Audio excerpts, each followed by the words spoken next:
This woman's comments are currently going viral all over social media. You'll see in this post right here, it has 25 million views. Shout out to my Instagram at @TheRealMTR. Thank you for sending this content over. Let's review. So if you're making $50,000, don't date. I'm just being for real. You're not ready to date. Again, I'm with you when you're not ready to. You're not ready to date because courtship costs. Okay. Everything costs. Okay. You can go for 22 walks in the park. Eventually, shorty is gonna need a sip of something. She gonna be thirsty. This bottle of water is $3 in Atlanta. Let's not play. So if you don't have any expendable cash, don't date. And whatever that looks like for you, you might only make 50,000, but you live in a shoe, and now you got expendable cash. Or get you a bottom of the barrel that's gonna date you when you have no money. If she doesn't have the expectation, and I'm gonna tell you this right now, enjoy it while it lasts, because eventually you're gonna wanna run. Because she doesn't stretch you, she doesn't make you the man that you need to become. She allows you to be this stagnant dude in the same jeans for days. You know what I'm saying? Be cutting up. You talk about me. So my initial thought is that it's always the most average looking women that get up on these podcasts and say the most outlandish things. There's some truth in the things that she was saying, but she stretched it with a lot of her modern woman experience. And when I use the word stretch, I'm using that very intentionally, because all too often the same women that have to stretch the seams or stretch the threads out of the dresses that they wear that have such a high expectation for men.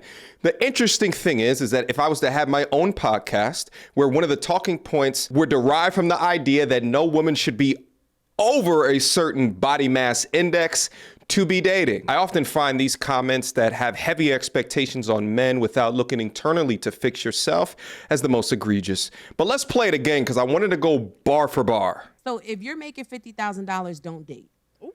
I'm just being for real. You're not ready to date. I don't agree with that. You can absolutely date. It's how you structure things in your life as you're building on your path. Fact of the matter is that the average worker is making somewhere between $45,000 and $55,000 per year. So to relegate all those people to not dating is absolutely absurd. But if you're making $50,000 a year and you want more within your life, and you're currently drinking yourself on your Friday nights, smoking on your Saturday nights, addicted to video games or the overconsumption of that, addicted to the hub, and on top of that, you're trying to date as well, then yes, you should not be dating, because you have some things in yourself that you have to fix before you can present yourself wholly and truly to someone else to get the best options back. But if you're making $50,000 per year, engrossed in a job and an occupation that you are satisfied with, you're not living in an extremely high cost of living city, and you are happy within your life, then you can absolutely date. I actually remember talking to a young brother a few years back on one of my live streams, and he's currently married at the time.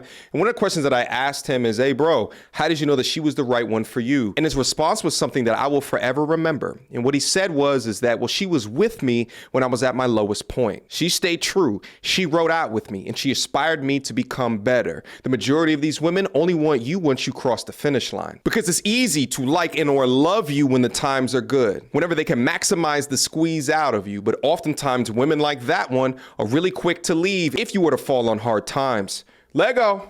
Again, I'm with you when you're not ready to. You're not ready to date because courtship costs. Okay. Everything costs. You can go for 22 walks in the park. Eventually, how many of those 22 walks have you actually been on? It appears you have some catching up to do. shorty is gonna need a sip of something. She gonna be thirsty. This bottle of water is $3 in Atlanta. Let's not play. So if you don't have any expendable cash, don't date. And whatever that looks like for you, you might only make 50,000, but you live in a shoe, and now you got expendable cash. Or get you a bottom of the barrel bitch that's gonna date you when you have no money. There's a component of what she said that I think was true, but then she messed it up a little bit later. She said, don't date if you do not have expendable cash, and that's ridiculously true. Dating will require you to put a line item in your budget of exactly how much money per month that you should be spending on towards dates. If you do not create this line item, then your budget can begin to spiral out of control, and you cannot have that happen, because I know some of you guys out there, and this is, when I say some of you, I'm projecting, it was me too, may bend your will to a degree dependent upon how interested or how beautiful that the young woman is. But if you set a budget, then you have a clear boundaries of the type of spaces that you should even take these women out to. So she's right. Courtship does cost, but then she messed it up towards the end when when she tries to shame women and calling them broke bum bitches or whatever it is that she said, because those women are willing to date men that make $50,000-ish per year. These modern women are even shaming modern women out of potential fantastic options. It's hilarious to me to watch the least married demographic speaking or giving advice to on how to get married. How many years ago was it that MLK had that speech that he had a dream that you would not judge by the color of skin, but of the content of character? But today in this year, MTR has a dream.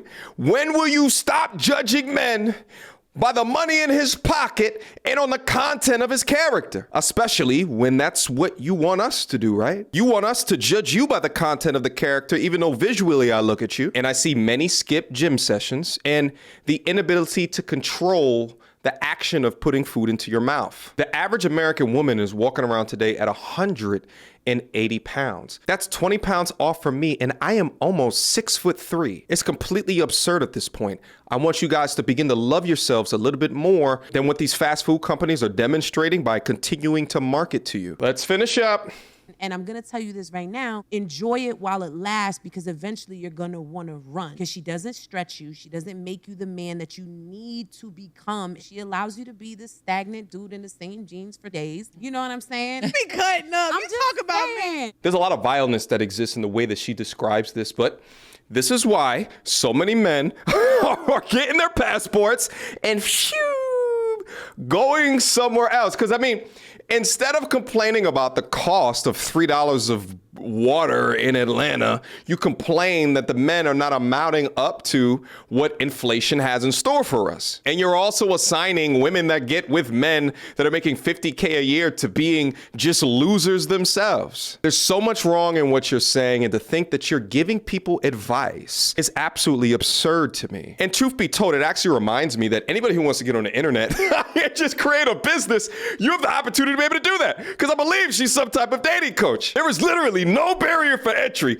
She proves it, being able to just say whatever you want and gaining an audience. And if your audience is smooth-brained enough to just believe your bullshit and not fact check anything it is that you're saying, you can legitimately create a profitable business model. But nevertheless, I digress. I was actually looking down into the Twitter comments, and some people are saying that she was actually a sugar baby, and there's some photos up. Now, this is allegedly. I cannot verify that, so I'm not even going to put that up on screen right now. But of course, this absolutely would come from the mindset of a young woman that had a sugar daddy in the past. She doesn't see men for men. Chances are she'd never had a strong father present in her life for her to understand the benefits of having a strong masculine man in her life. Instead, she sees men as dollar signs. Instead, she sees men as an insurance policy. And y'all complain so much about male podcasts, but this type of content has existed for decades. And you wonder why so many men today complain about the modern woman, because the decades of those conversations has produced this as its offspring. Happened in your dating experience to where you're now like, It's a lot of pressure on black men, specifically dating black women. And I love black women. Social media and the culture has put a lot of pressure on us. This could be just based on environment. When I moved to Atlanta, women here are very entitled. And listen, I'm not blaming anybody, so I don't want this to turn into when you say entitled though, what does entitled mean? I'm in Atlanta right now, and I understand exactly what he means. By the way, that first podcast is filmed in Atlanta. I'll say financially entitled. I feel extreme pressure. And I get hit on by white women. I get hit on by all kinds of women. But when I get hit on by black women, It's an expectation. I immediately feel this entitlement to money.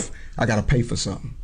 Wow. I got to pay your rent. I got to help you with your car note immediately. They don't like me down here.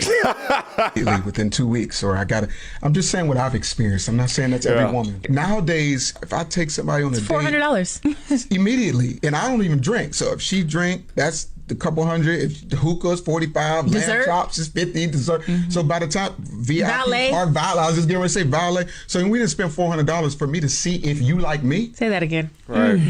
So it's like I'm spending. That's just the first date. You want to go out again. So I didn't spend $1,000 on 3 dates just to see if you might call me back. Or What's interesting about this is that this brother, in respect to him, but he's indoctrinated because he's saying numbers like 400. He's talking about $1,000 after a couple of dates. My brother, you obviously don't listen to my platform because God for damn, even though I know what he's talking about, that's never been the type of bills that I pay for down in Atlanta. You gotta relax, my G. But I understand exactly what he's talking about. What's interesting is that as I've come into this space right here and I'm above average earner, and a lot of these women will not give you the time of the day unless they see some type of material that comes along with your presence. And let me say this, that there's a big difference between just being hypergamist, right? And wanting to be in a space to be your most feminine because the man has the majority of the financial obligations. That's another thing. But the entry for doing play in a city like Atlanta can be a bit expensive. However, I love it down here. I wouldn't trade it. But let's watch this one as a degree of a palate cleanser to show the opposite of what we originally saw in the video.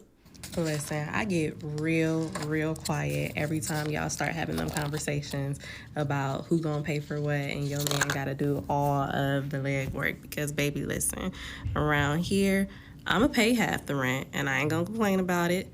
I might even pay a little bit more depending on what your pocket's looking like for the month, because in this economy, I know. I get it. I know. I'm going to take my man on dates. I'm going to pay for a haircut. Babe, I'm about to get a pedicure. I'm going to treat you the one this month because I know you had a long month just like I did. Or shoot, happy Father's Day, happy birthday, whatever. Like, I'm paying for stuff. I understand her mindset, and it's much more of a modern mindset, and I respect that. But women with these mindsets are the kind that men feel inclined to doing way more than 50% with. Does that make sense, modern woman? I don't know if you quite get that. Her mindset makes us want to provide more for her because she's not entitled. You know, kudos to the girls that got it all taken care of for them. Kudos to the girls that's just like, you know, my man does it all. I don't lift a finger. I lift fingers. I work. With or without a man, I'm going to work. And I'm going to take care of my man the same way I want him to take care of me. I don't see nothing wrong with paying a little bill here and there. I don't see nothing wrong with our rent, $1,400, you pay $700, I pay $700. And I mean, quite frankly, with me and my man, like, we done did the whole 60-40. He done did 60-70. I did 40 or 30. Like, you know, it's just whatever works is what's going to work. And then the biggest part of it is whatever works for you is what works for you. But yeah, I'm going to continue to mind my business when y'all talk about who gonna pay for what and what y'all not gonna do, because I'm gonna keep doing it. It's women like this who want to mind their business, but it's women like this that people should be hearing more from. But guys, even if they do talk like this, you have to pay attention to their actions and not just their words, because there's some liars out there that will verbally adopt this behavior, but their actions don't match their words. Questions, comments, concerns. Y'all already know what to do. Me, go to tourismreviews@gmail.com. That's my email. Go on my Instagram @TheRealMTR. Link to it down in the description box down below. Guys, throw your comments down below. Let's have a conversation. What do you guys think about it? And I'll see you guys soon. Until next time, YouTube. Peace.